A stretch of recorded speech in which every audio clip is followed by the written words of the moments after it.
One young devil asked the old man, "How did you manage to bring so many souls to hell?"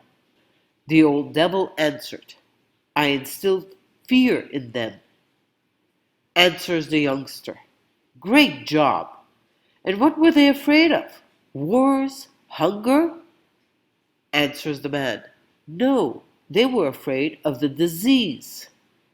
Youngster, "Does this mean they didn't get sick? Are they not dead? There was no rescue for them?"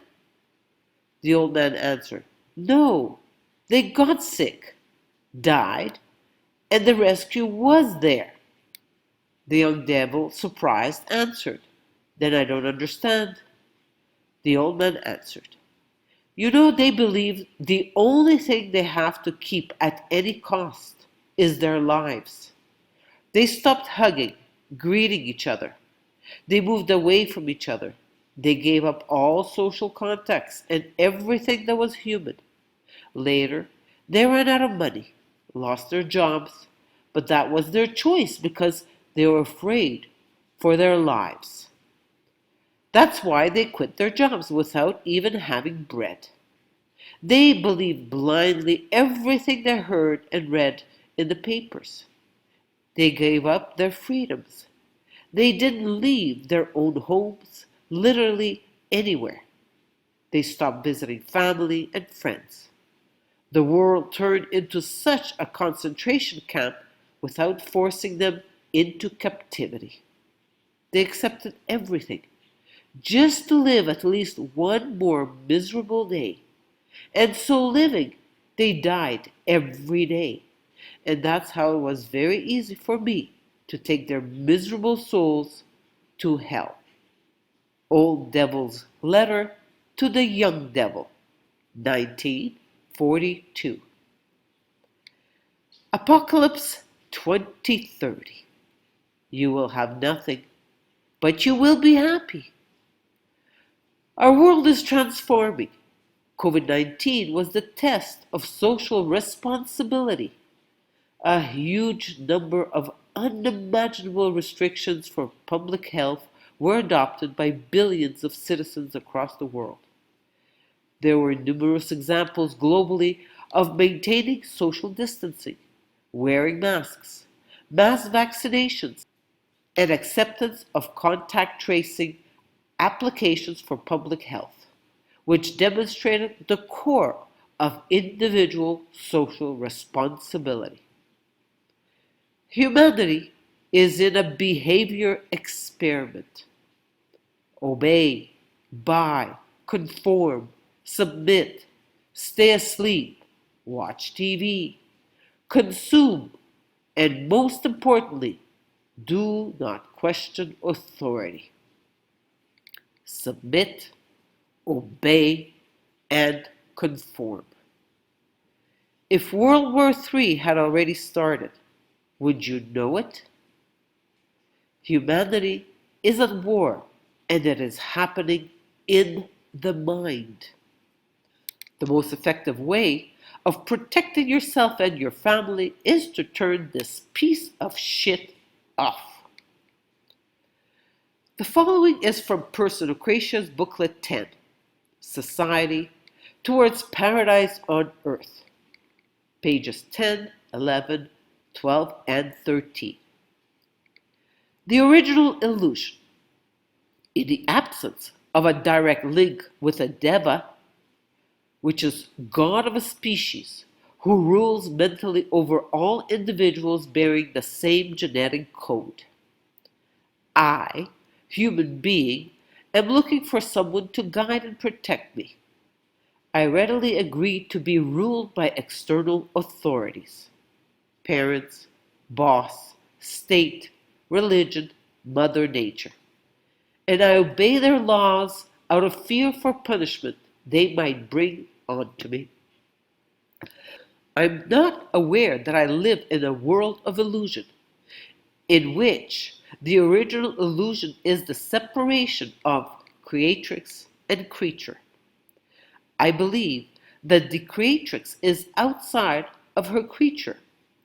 Yet Idessa, the supreme being inherent to all that exists, lives inside of me. Idessa is both created spirit and created matter. The human being lives in a cage, but he owns the key to its door. As I remain unconscious of my Idessic nature and its unlimited power, I am in constant fear. I am born in fear, I live in fear, and I die of fear. I spend my life half paralyzed, too afraid to do what I long for because I feel under constant threat. What will happen to me? Terrified, I lose all my capacities and become totally controllable. The global parasite is trying to control me at all costs, and I turn myself into ideal prey. The original sin manifests in me as the separation of soul and body. Left to itself, the body creates an internal ruler, the ego, whose function is to manage the body's survival. To succeed, ego follows the animal program to the letter. Such a program is based on a single law: big fish eat small fish. The survival of the fittest, or the most intelligent and cunning, which rests on the old duality of authority versus obedience. Dominator, dominated. Man, woman. Parent, child. Ruler, ruled. Employer, employee. Old, young, etc. Separation, fear, war. This separation that surrounds us at all times generates fear and gives birth to war, whether it takes place between individuals or states. The end remains the same. The stronger opponent wins. Yet both sides will claim that they want peace.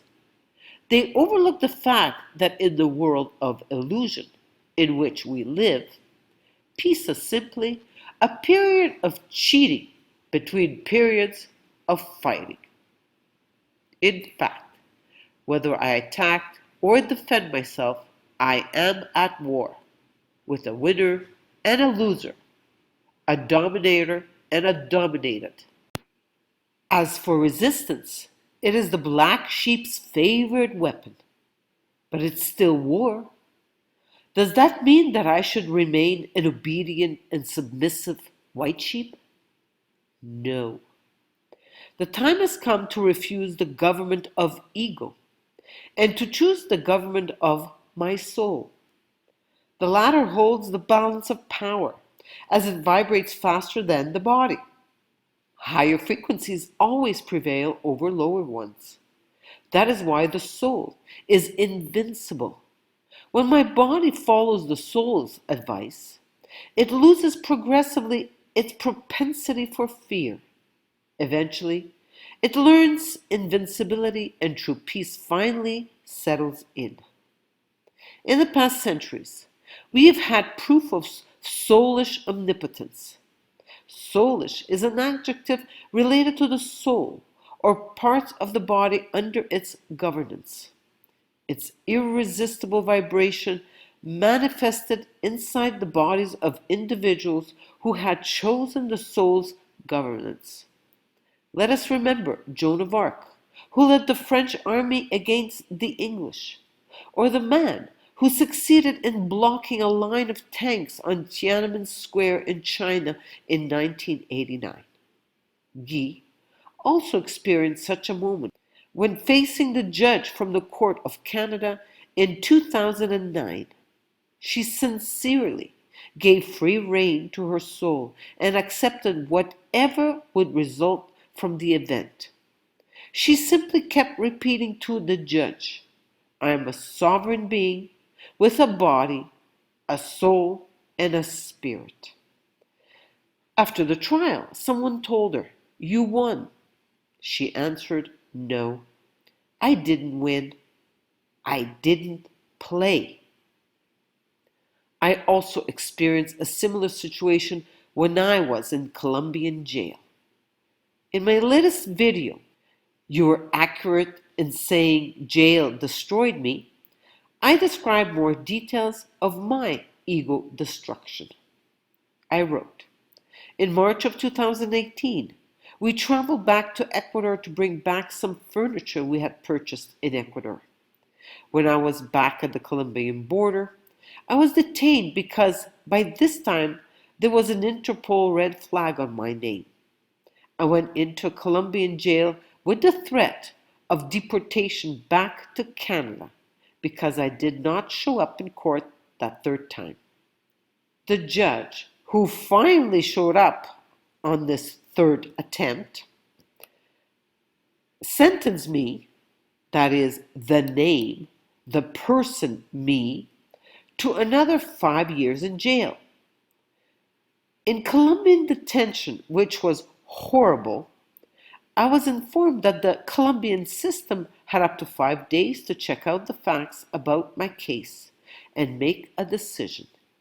At the end of 3 long days and 3 horrible nights in Colombian detention, I was informed by the 2 nice Interpol agents that non-payment of income tax is not a crime in Colombia, and therefore I will be released once immigration approves it. I knew in that moment that more jail time was not what my soul created for me. By this time, I had integrated who I am into my physical body. Thank you, soul. In the same way as there is only one original illusion, the separation of creatrix and creature, there is only one truth, their union. Yes, even if I hold the key to my prison, I must have the courage to use it. The idea of living in the world of truth horrifies my ego, which fights like a lion. It builds a wall of death and instills doubts in me concerning my true identity and power. I feel that without external authorities, I no longer have any security and protection. What will happen to me? I am frightened to death. The main problem is that the human being thinks she is the poor sheep, the member of a herd, we the people. The human is afraid of the bad wolf, the private sector, and begs for the protection of a shepherd, the public sector. A very small minority of players dominate and abuse the large majority. The sheep go on working, suffering, aging, and dying. The game ends when the individual remembers who he is and stops playing. The curtain drops, hell vanishes, and paradise on earth emerges. In order for the game to persist, the elite keeps the people ignorant of their identity and unconscious of the world of illusion in which they live, the society. In order to keep their privileges and continue feeding on the people, the public and private sector partner up and do not hesitate to use lying, manipulation, deception, and treachery. Question: who gave those who represent authority the permission to divide the planet into territories and states? 2. Assign themselves as their lawful owners? 3. Submit all inhabitants under their authority? 4. Use brute force to impose their laws? 5. Compel all inhabitants to give away a part of their labor, income tax? And 6. Enlist them into wars meant to defend the interests of the rich? Answer: the most intelligent, deceitful, treacherous, and cruel members of the human herd. Why does a human being comply? Each individual has been programmed since birth to believe that he is a powerless creature under the rule of an external creator, God or nature. Such is the basic teaching of religion, spirituality, and science. The human being learns the value of citizenship and of giving up one's life for the state. If he remains submissive, he is rewarded and told that he is a good citizen. But if he questions the right of rulers or their decisions, he is a bad citizen and gets punished. A tacit contract exists between state and citizen. Rights come with duties, and privileges entail obligations. However, to be valid, a contract must be signed, dated, and meet three criteria. 1. A voluntary and informed consent. 2. Clear, fully explained conditions. 3. A fair and sufficient compensation. Well, I have never signed a contract with the state in which I agreed to play the role of a citizen. There has never been an agreement. Right from the start, I have been lied to, forced to comply, and robbed. Their main lie is to pretend that individual rights must be sacrificed for the well-being of the group. The person is only a member, the small toe of an enormous body named society. The person must blindly obey its brain called government. By accepting the false identity of one little sheep out of 8 billion, I become a slave. Unconsciously, I do this to myself. The greatest evil trick played on mankind was teaching man that his body's self-cleaning programs are diseases that require poisons for treatment. You must train your intuition. You must trust the small voice inside of you, which tells you exactly what to say and what to decide. Ingrid Bergman. I do not have hope. I have certitude. The global prison planet is being dismantled, and we have the honor of witnessing this. The evidence is becoming more and more obvious every day. I continue my individual, energetic contribution through my daily conscious actions. Infinite love. It is up to us not to comply, yet have compassion towards others, no matter where they are at on their evolutionary path of consciousness. Every day, I must reinforce my resolve to move forward on my evolutionary path towards the new species. Let us rejoice, because everything that unfolds in the world of lies is only an illusion, and this world of lies is disintegrating before us exponentially. From hell on earth to paradise on earth, we are building what many said was impossible. Consider joining us in our consciousness community on the edge of the town of Popayan in southern Colombia. This is an invitation for a long-term stay at Cascada Café Retiro in Colombia. There is absolutely nowhere to hide. Having said that, in Popayan there is good food growth throughout the year, and the temperate mountain climate makes life very comfortable here. Will you join us in this paradise on earth?